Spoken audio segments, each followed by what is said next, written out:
অসমৰ জনপ্ৰিয় YouTuber Dimpu Barua versus Mustafizur Rahman. পিছে দুজনৰ মাজত এবাৰ কাজিয়া লাগিছেনে? যদি আপুনি ভাবিছে কি তেওঁলোকৰ মাজত কাজিয়া লাগিছে তেনেহ'লে ভুল। কাৰণ মানুহে ভাবে কি তেওঁলোকৰ মাজত কাজিয়া লাগিছে।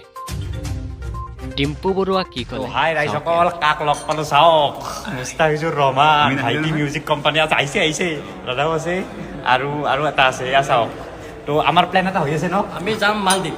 য়েছ, তাত গৈ কি কৰিম সেইটো পিছত ভিডিঅ'তে হ'ব। মাত্ৰ অলপমান কৰোণা যাওক, মই মালদ্বীপ গৈ আছোঁ আৰু অতি শীঘ্ৰে মুস্তাফিজুৰৰ মই ঘৰতো গৈ আছোঁ, মানে এই গোৱালপাৰা, শীঘ্ৰে যাম। সেইটো ব্লগ আহিব নিশ্চয়, ঘৰত আহিলে হ'ল। বহুত ভাল লাগিল লগ পাই। ইমান দিনটো নিউজ আমাৰ কিবা দেউতাৰ কিবা শুনি আছিল, একো নহয়, মানুহে ভাবে। বহুত ভাল লাগিল আৰু লগ পাই ইয়াত কিবা খাই যাওঁ আৰু।